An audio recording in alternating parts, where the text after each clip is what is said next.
I will sing hallelujah. I will sing, oh Lord. Good morning, blessed. As I started my day, I was woken by this song. It was actually in a dream. And it was so profound because I was running in my head, why did I dream that? What was the significance? And it was so profound and it was so much to the dream. Then I figured I would just share it with you because no one should keep good news to themselves. Okay, so this is the dream.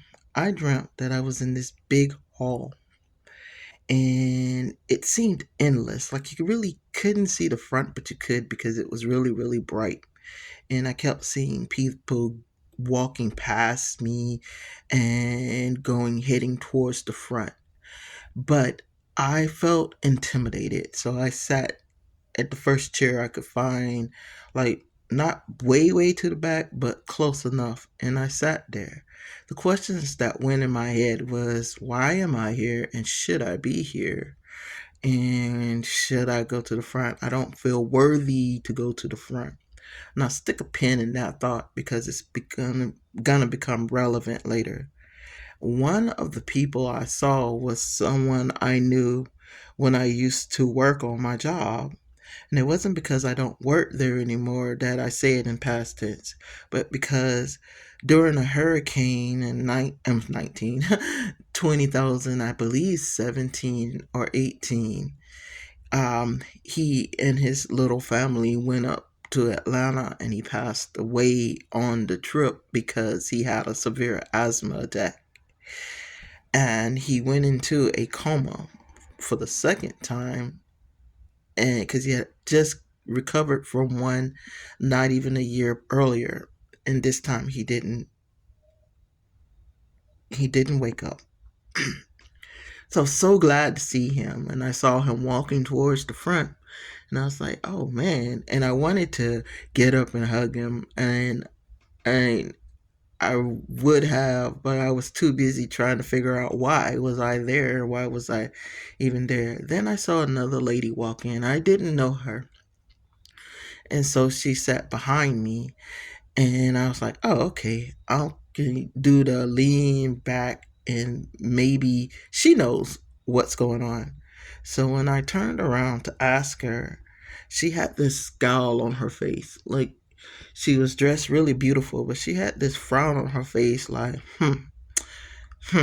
And I was like, maybe she's just as lost as I am, so this is great. So I went around and I sat beside her, and the look on her face was one of surprise. So and I took it that way because that's how I wanted and needed to take it, that she was surprised to see me, not that she was angry that I was sitting beside her. And when I asked her, hey, where is this? What's going on here? A look of relief crossed her face, and it dawned on me that maybe she was surprised that I was talking to her, and maybe she was relieved that I was talking to her. But she said, I don't know. We always do this, and we sit here, they do what they're going to do, and then, I don't know, I guess we leave. So I asked, well, what exactly do they do here? And she frowned a little more back to her normal scowl. And she said, I don't know. Then, in the front, out of the blue for no reason at all, the friend that I spoke of earlier began to sing. And this is the song he sang. I will sing hallelujah. I will sing, oh Lord. I will sing hallelujah, oh Lord. Now, my friends, everyone around him began singing too, and something was stirred in me. So I don't advise taking notes, but If you're gonna take notes, this is where you can take down some notes because I'm gonna give you some pointers to take away from the dream. Here we get to the meat of the dream. A lot of things happen all at once. One, everyone began singing around him and chiming into his song. Two, it took me back to when I was a little kid up at Second Mount Baptist Church up in Atlanta when I was so small that my feet were barely hanging over the pew. And this deacon I never laid eyes on because I was sitting down, never knew who was singing it, broke out, and that was one of the songs they would sing. And there was this stir of happiness in my heart because I loved to hear the old deacon sing the song and got moved spiritually. You were like, whoo, because everybody was chiming in. The piano wasn't playing. It was just people singing to God. Three, I got reminded that God was like, yeah, that's what I told you was your whole purpose, was praising me. Four, all I wanted to do was get up and sing with them. And five, the lady beside me, her frown was turned into anger. Her arms went across her chest. See, this is what I'm talking about. They're always doing that. And I looked at her. The old me would have leaned back and be like, yeah, because why are they doing it? It's just something they do. But me now, I looked at her again and I stood up and I started walking towards where they were and started singing. Guys, here's the takeaway.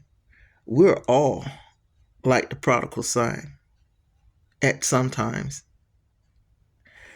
And see, I know a lot of you are going back to your story, and everybody remembers the prodigal son, where he left and he got all his dad's riches, and then he went and lost all his dad's riches and was working with the swine and came to himself and came home. Oh yeah. That's the good. That's that one son. But I'm not talking about him. I'm talking about the other prodigal son, the one that stayed. The one that, when he found out his brother was returning, got upset with his father because he was slaughtering a lamb. They was going to have a big party. And so he brought it to his father's attention. He was like, how are you doing that? This man took half your money and he floundered it and he came back broke and all this kind of stuff. And what do you mean? Here I am. I'm busting my behind and I'm doing what you told. I'm doing exactly. Yo, a lot of us are going through the motions, just like the prodigal son did.